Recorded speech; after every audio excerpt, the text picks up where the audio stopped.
perigo aqui, às vezes em um caminho terapêutico, em determinadas abordagens, é a pessoa ficar anos e anos em algo que você falou agora há pouco. Ah, mas é isso. É, idealiza, né? E vai pro casamento depois e fica idealizando. Ah, mas não me deu isso. Ah, mas eu queria isso. Ah, meu pai não deu isso, eu queria isso. Aí você fica dando voltas. Aí você entra no sofrimento, que a gente chama de emoção secundária. Você fica nas emoções secundárias. Como se estivesse na piscina andando no raso. Não mergulha.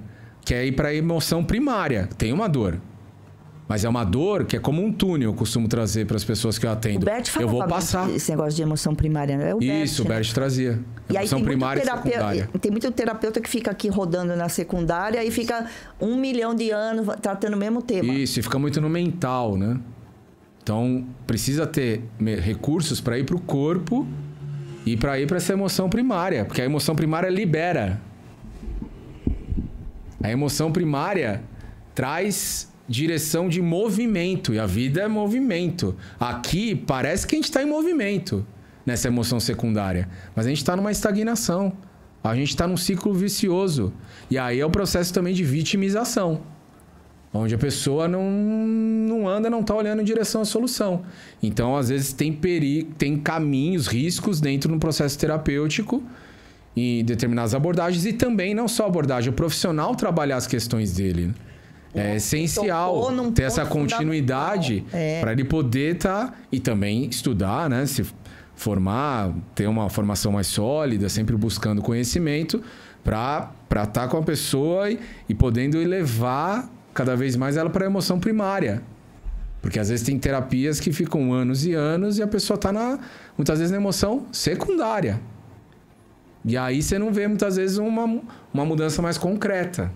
Então, é isso também que a gente volta lá no início, quando você falou da constelação, psicologia, que às vezes parte da psicologia critica nesse trabalho do Bert, que o Bert muitas vezes trabalhava de ir para a emoção primária desse trabalho sistêmico.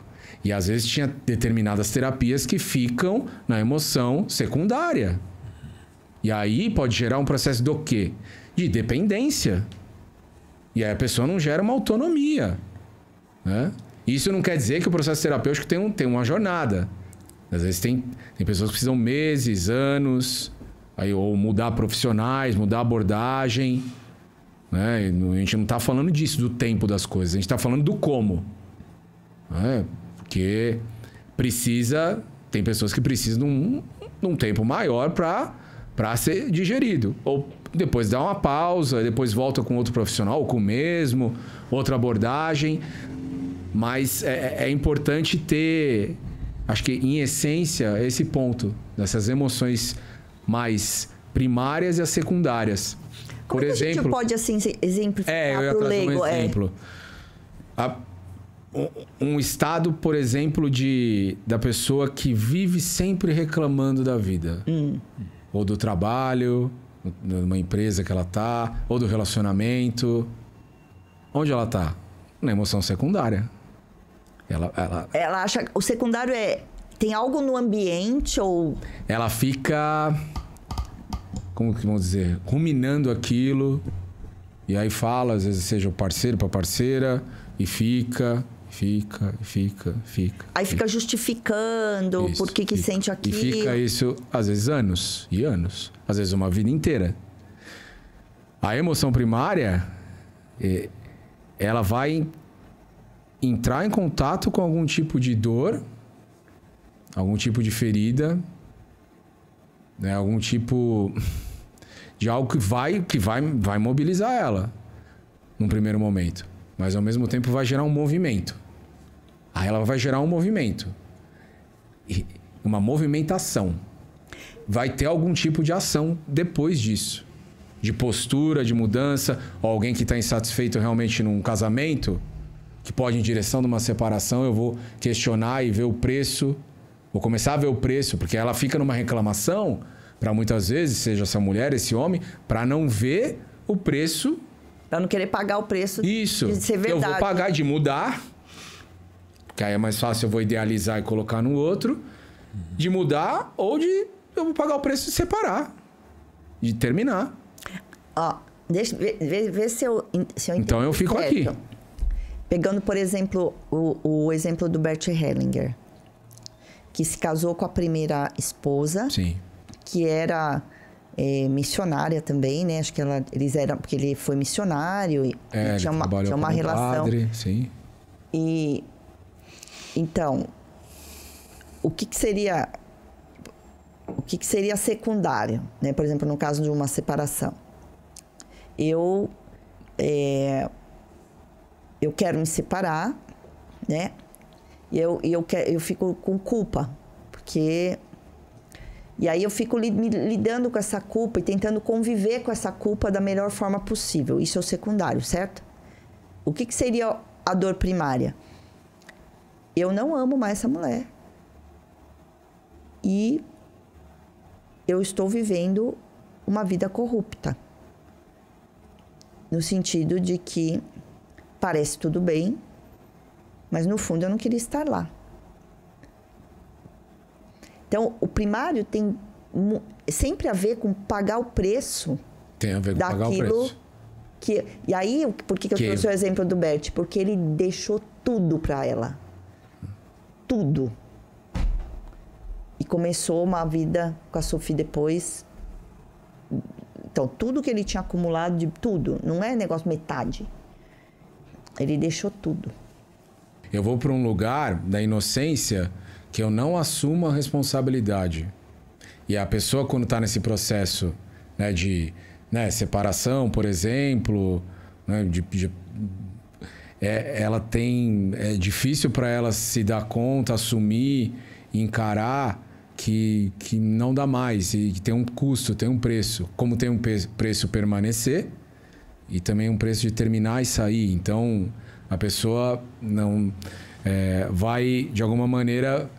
Vai rondando e não toma uma ação nesse sentido de olhar para aquilo que realmente está mobilizando ela, né? Então, e de sair desse mundo idealizado, porque aqui tem uma idealização.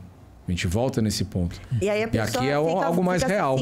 Tem fases, né, que ela fica se sentindo... Eu vou falando de mim, né? Quando a tua mente fica justificando aquela situação, dizendo, mas você sempre vai encontrar uma justificativa. Sempre, sim. Né? Esse é o secundário. Isso. E aí, você fica muito preocupado. Quando você está no secundário, você fica muito preocupado em que as pessoas entendam você. Isso, o que os outros vão achar. O que os outros vão achar. Esse, para mim, é um grande sinal que você está lidando com a dor secundária. Isso. Você está muito mais preocupado em ser validado do que ser verdadeiro. A partir do momento em que você fala, isso aqui é uma mentira da minha vida, e para ser verdade, vou assumir e ter que pagar o preço e dói. Isso. Aí você faz um movimento, e é quântico o negócio, né? Então, e por isso que eu sempre brinco que fazer terapia só é bom quando é ruim.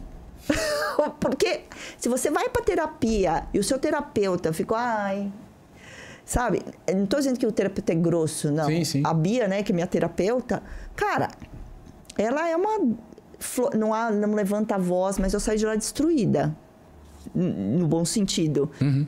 Que mostra coisas... Porque o que adianta você ir para um terapeuta se você não enxerga aquilo que você não estava enxergando, né? Só que muitas vezes a realidade é feia. Né? E você vai ter que lidar com ela. Então, essa coisa do primário e secundário... A gente cai nessa armadilha, né? Porque a gente fica se sentindo bem, né? Quando as pessoas todas validam aquilo, inclusive o seu terapeuta. Né? Então, eu desisti de alguns terapeutas quando eu vi que eu estava muito tempo, sabe? Aí eu ia com o tema e depois saía bem da terapia. Mas depois eu ficava mal de novo, com o mesmo tema. Falei, né? Daí a gente achava uma outra justificativa para eu ter aquele sentimento. E aí a minha mente diz, não, você tem motivos para se sentir assim. Eu falei assim, não. Tem, né? Então, Eu não sei, é por isso que tem que fazer terapia. Para poder experimentar essa coisa do primário e secundário. É muito difícil a gente sozinho. Acho que hoje, depois que você faz muita terapia, aí você começa a ser mais verdade. Eu acho que nunca a gente vai ser 100% capaz de ver tudo que é do nosso oculto, né? Sempre a gente vai precisar de ajuda. Mas, conforme você fica terapizado, você já começa a sacar as próprias armadilhas aonde você se arma, né? Sua percepção fica... Assim, ó, lá vê eu caindo de novo nessa historinha que eu fico contando pra mim, né? E ao mesmo tempo disso que você tinha falado da culpa, né? Uma situação de emoção primária e secundária. Às vezes a pessoa... tem o sistema familiar dela, que às vezes passou dificuldade financeira ou questões que se repetem de separação, se olhar dentro do sistema familiar, ou questões às vezes de depressão que se repetem.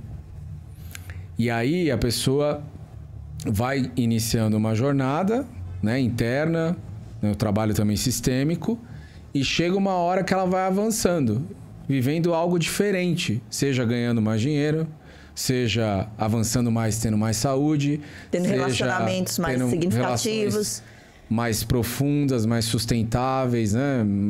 Melhores, não é a nossa palavra, mas mais significativas, mais profundas. E pode vir uma culpa aí. E não é uma culpa que tem a ver com emoção secundária. Pode ter a ver com emoção primária. É uma culpa que, se a pessoa não toma cuidado, pode ser que ela volte e queira olhar para trás. Para o que o sistema familiar dela, os pais, passaram ou estão passando. E aí, de uma forma, às vezes, inconsciente, pode colocar em risco o que ela está conquistando. Sustentar isso. Isso é aquele caso, por exemplo, da pessoa que consegue sair de uma vulnerabilidade financeira, por exemplo, da favela. Sim, também. Ela olha para trás e fala, não, e abre mão do avanço para voltar ali. Sim. É isso, né? Também um exemplo. E essa culpa, às vezes pode vir, como eu estou falando, de emoção primária, porque às vezes pode vir um pouco de culpa. De eu ver que eu estou fazendo diferente, avançando de forma diferente do que o meu sistema familiar. Isso aí é autossabotagem? Não tem nada a ver? Então, se a pessoa ela não toma cuidado dessa percepção interna, dessa culpa aí começando a contaminar ela, aí ela pode se sabotar inconscientemente e como se estivesse voltando, né? Regredindo em alguns pontos, para se sentir validado pelo sistema. E sentir pertencimento. Não perder porque a sensação dela é que ela vai correr o risco de não pertencer mais à família. Isso é mentira. Ela vai pertencer. Só que às vezes pode ser que a família venha com comentários. Ah, mas você tá assim, tá diferente, ou, né?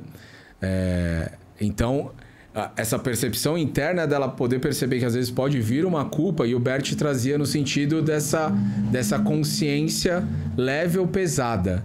Às vezes a consciência leve é como se a gente ficasse nessa inocência dentro do sistema familiar, repetindo a vida de... Às vezes um sistema familiar que volta e meia está adoecendo, as pessoas adoecem, né? Com frequência. Então a pessoa está tendo mais saúde, e aí às vezes é um processo inconsciente de eu ficando aqui repetindo, eu vou ter uma consciência mais leve. A consciência pesada é sair e vir alguma coisa de culpa. Essa culpa tem a tendência de vir dessa emoção que tem a ver com uma emoção primária. De vir essa culpa, e aí como que eu vou... Ok, tem. Eu sei que tá diferente, mas eu não sou melhor que eles. O meu pertencimento não tá em risco. Eu sempre vou pertencer àquela família. Só que às vezes se faz necessário uma certa distância. Dependendo de determinadas questões dentro do sistema familiar daquela pessoa que avançou de forma diferente com relação à família de origem, talvez ela precisar tomar uma distância, perceber os limites de contato, né, com a família de origem. Então ela podendo ter essa percepção interna para também se cuidar, se preservar, né? Nesse sentido, né?